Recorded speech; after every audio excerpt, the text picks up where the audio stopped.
전문가들과 사회 지도층 인사들에 대해서 말씀을 드리겠습니다.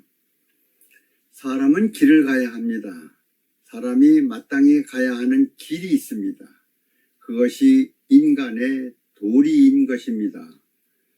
인간의 도리를 교육하는 것이 인성교육이고, 인성은 타고난 본성보다 학습에 의해 만들어지는 습관을 더 중요시하고 있습니다.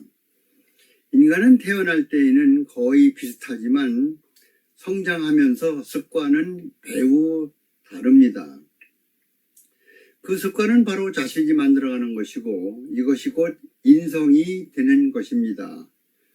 예를 들어 어려서부터 경호를 쓰고 자란 사람은 욕을 할 줄 모릅니다. 그러나 어려서부터 욕을 많이 하고 자란 사람은 어른이 되어서도 욕을 잘 합니다. 좋은 습관은 좋은 인성을 만들고, 나쁜 습관은 나쁜 인성을 만들게 되는 것입니다.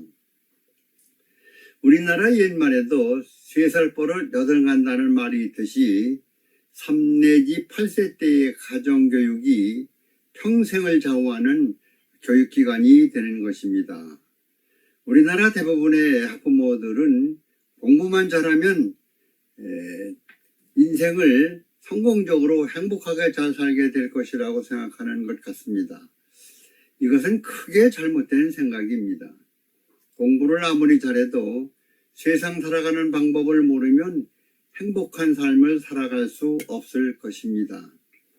사람은 혼자서는 살아갈 수 없고 다른 사람들과 어울려 살아야만 합니다.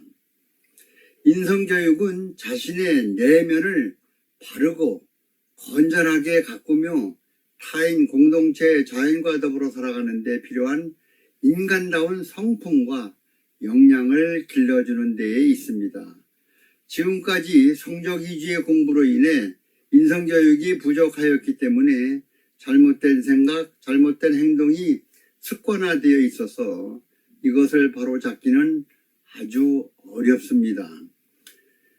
청소년 이후 성인이 되기까지 잘못된 습관을 고치려면 가슴을 울릴 수 있는, 즉 심금을 울릴 수 있는 어떤 특별한 계기가 이루어지지 않으면 고치기가 매우 어렵습니다. 한 가지 예로 청백리로 유명한 맹사성은 조선 초기에 많은 벼슬을 거쳐 세종임금 때 이조판서와 우의정까지 지내셨습니다. 맹사성이 젊은 나이에 장원급제를 하여 처음 지방사또가 되었을 때 맹사성은 자만심과 교만으로 가득 차 있었습니다. 어느 날 그가 그 거울에 무명선사를 찾아가 물었습니다. 스님이 생각하시기에 이 거울을 다스리는 사람으로서 내가 최고로 삼아야 할 좌우명이 무엇이라고 생각하십니까? 무명천사가 대답을 했습니다. 그건 어렵지 않지요. 나쁜 일을 하지 말고 착한 일을 많이 베푸시면 됩니다. 그런 건 삼척동나도 다 아는 이치인데 먼 길을 온 내게 해줄 말이 고작 그것뿐이요. 맹사성은 더 들을 게 없다는 듯이 자리에서 일어나려 했습니다. 그러나 무명선사가 녹차나 한잔 하고 가라고 붙잡았습니다. 맹사성은 못 이기는 척 자리에 앉았습니다. 그런데 스님은 찻잔이 물이 넘치도록 그의 찻잔에 자꾸만 차를 따르는 것이 아닙니까? 스님, 찻잔물이 넘쳐 방바닥을 망칩니다. 맹사성이 소리쳤습니다. 하지만 스님은 태연하게 계속 찻잔이 넘치도록 차를 따르고 있었습니다. 그리고는 잔뜩 화가 나 있는 맹사성을 물끄러미 쳐다보며 말했습니다. 찬물이 넘쳐 방바닥을 적시는 것은 알고 지식이 넘쳐 인품을 망치는 것은 어찌 모르십니까? 스님의 이 한마디에 맹사성은 부끄러움으로 얼굴이 붉어졌고 황급히 일어나 방문을 열고 나가려고 했습니다. 그러다가 그만 낮은 문틀 위에 머리를 세게 부딪히고 말았습니다. 너무 아파서 잠깐 서서 머리를 만지고 있을 때 스님이 빙그레 웃으며 말했습니다. 고개를 숙이면 부딪히는 일이 없습니다. 라고 말하자 맹사성은 더 황급히 나갔습니다. 아마 맹사성은 이 무명스님의 가르침을 평생 가슴에 담고 살았을 것으로 생각이 듭니다.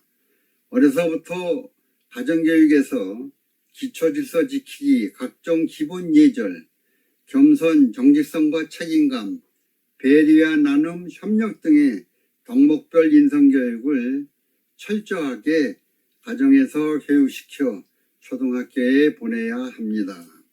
그리고 부모가 자신의 자녀를 판단해서 부족한 부분은 학교 선생님에게 알리고 지도를 부탁해서 가정과 학교 공교육과에 연계하는 교육이 매우 필요합니다.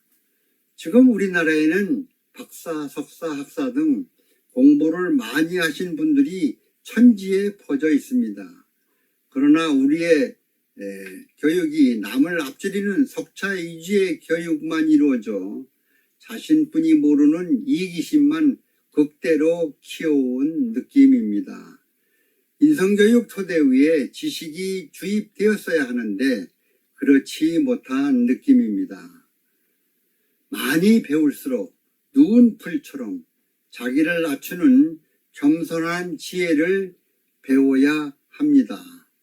아울러 남을 배려하고 베푸는 것이 기쁨 중에 기쁨임을 가르쳤어야 하는데 우리 교육자들도 이러한 교육에 소홀히 했음을 부인할 수 없을 것입니다.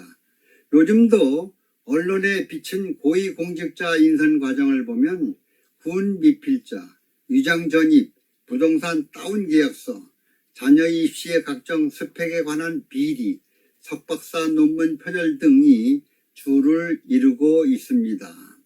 국회 청문회에서 조목조목 따져보지만 말문이 막히면 마지못해 죄송합니다 하고 하면 임명권자는 그대로 임명을 다 합니다.